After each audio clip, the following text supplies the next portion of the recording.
आज हम आप लोगों के दरमियान बहुत इम्पोर्टेंट टॉपिक के साथ आए हैं, रिवर्सल ऑफ डायबिटीज़। इसमें लोगों का सवाल रहता है कि प्री डायबिटिक्स से नॉर्मल की तरफ रिवर्सल, और बहुत से लोग ये प्रश्न करते हैं कि डायबिटीज़ जो ऑलरेडी दवाओं पे हैं, जो टाइप 2 डीएम के पेशेंट हैं, जो दवाओं पे हैं, क्या वो भी कभी नॉर्मल की तरफ आ सकते हैं, नॉर्मल हो सकते हैं।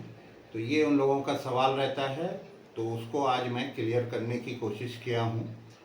और आज का जो ये मेरा वीडियो है, ये हमारे मेडिको, नॉन मेडिको और हमारे जो पेशेंट कम्युनिटी है, जो डायबिटीज़ जैसे रोग से जूझ रहे हैं, उन लोगों के लिए स्पेशली है।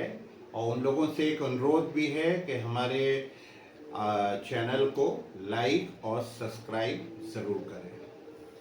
तो हम लोगों को कुछ चीज़ें एज ए रिकैप्चुलेशन कल के वीडियो से करनी पड़ेगी, क्योंकि कल का टॉपिक काफ़ी बड़ा था, तो बहुत सारी चीज़ों को हमको स्किप करके जाना पड़ा था।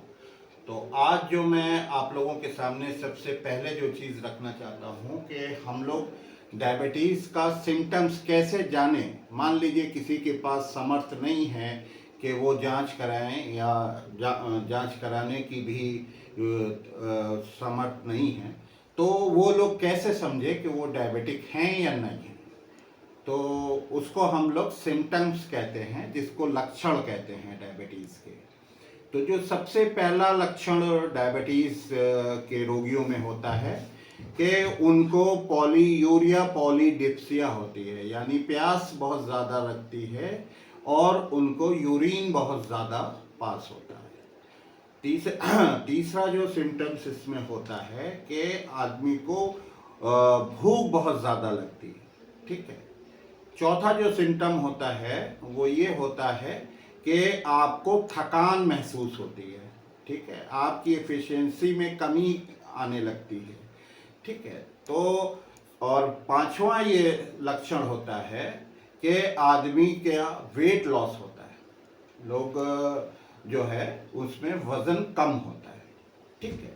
और वज़न बढ़ता भी है, ओबेसिटी, वो एक दूसरा वो है, वो मैं अलग टॉपिक है, जो कि मैं अलग उसमें आएंगे, डायबिटिसिटी का जब टॉपिक लेके आएंगे आप लोग के दरमियान, तो मैं उसमें बोलूँगा। तो इसमें वज़न का लॉस भी होता है और वज़न बढ़ता भी है।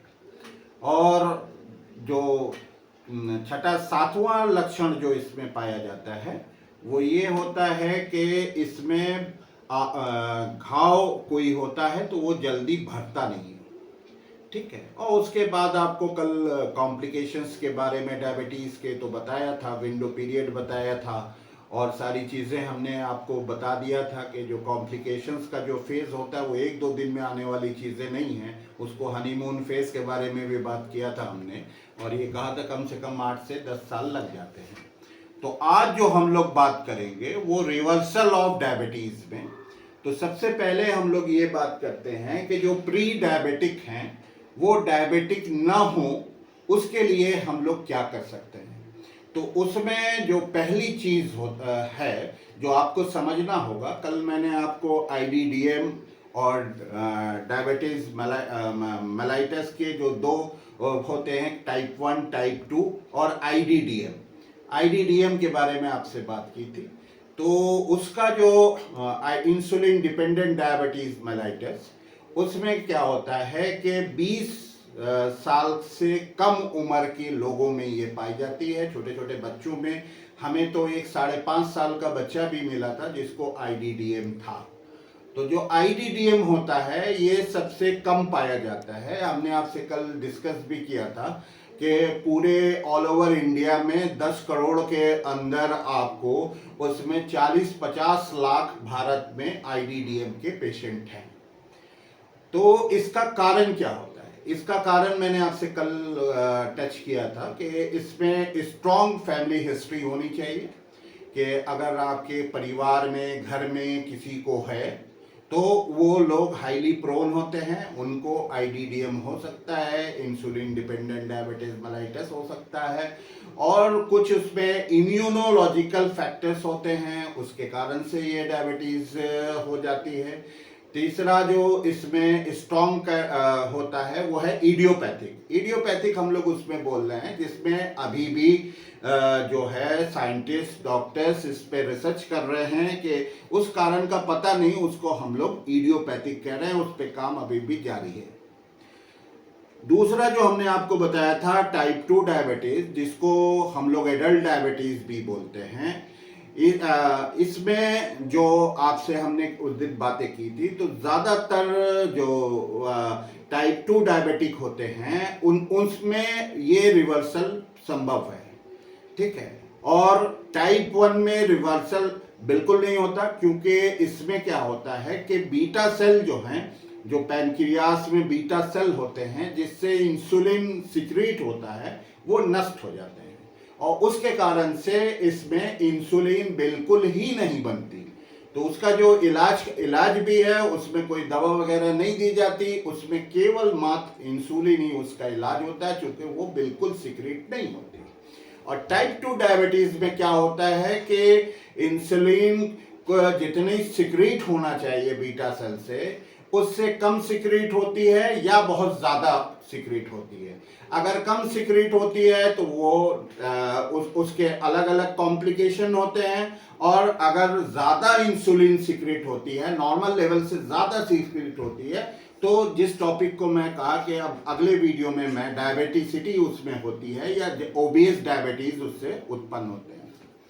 तो आज मेरा जो टॉपिक है कि रिवर्सल का, तो उसमें जो सबसे पहली चीज जिससे रिवर्सल को रोका जाता है, तो सबसे पहली चीज जो होती है वो लाइफ स्टाइल मॉडिफिकेशन होती है। मैंने कल भी कहा था आपसे, लाइफ स्टाइल मॉडिफिकेशन में अपनी एक्टिविटी को आपको बढ़ाना है। आप जिम करें, आप मॉर्निंग वॉक करें, आप ब्रिस्क वॉकिंग करें, आप स्विमिंग करें, आप आउटडोर गेम खेलें, आप जो है इंडोर गेम खेलें, आप जो है इसमें जो है जिम में आप जाके मसल बल्क बनाएं। इसके बारे में भी हम लोग बात करेंगे कि अगर किसी के मसल बल्क बनता है, बॉडी में मसल बढ़ाते हैं जिम के थ्रू, मसल के ऊपर जो काम एक्स्ट्रा काम करते हैं, उससे डायबिटीज और अच्छी कंट्रोल होती है। वो मेरा अलग आज का विषय नहीं है, उस पर आज मैं बात नहीं करूंगा। दूसरी जो चीज़ है मैंने आपको बताया कैसे अपनी ये लाइफ स्टाइल मॉडिफिकेशन करें। आप जो है वो अपनी एक्टिविटी को बढ़ाने के लिए जो आपकी जो लग्जरीज हैं उसको कम करें। लग्जरीज का मतलब आप गाड़ियों से ना चलें, बहुत ज़्यादा ज़रूरी हो तभी गाड़ी का इस्तेमाल करें, नहीं तो आप पैदल ही चलें। इस तरह की चीज़ें आपको कट्स आउट करनी होंगी। कपड़े वगैरह अपना स्वयं धोएं, वॉशिंग मशीन का इस्तेमाल ना करें, बाहर का खाना नहीं खाएं। इन सब चीज़ों को आपको करना पड़ेगा। ये लाइफ स्टाइल मॉडिफिकेशन है, ये आपके हाथ की चीज़ है, ये आप स्वयं कर सकते हैं। दूसरा जो कारण मैंने आपसे बताया था कि आपको हेल्दी डाइट्स लेनी पड़ेगी।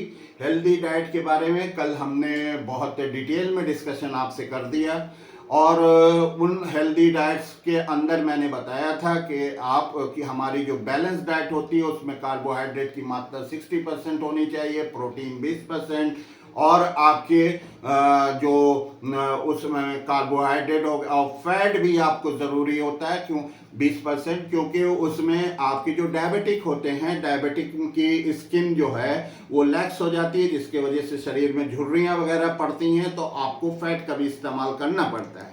मगर ये जो 60-20-20 का जो मैंने आपको पोर्शन बताया, ये कोमॉर्बिड कंडीशन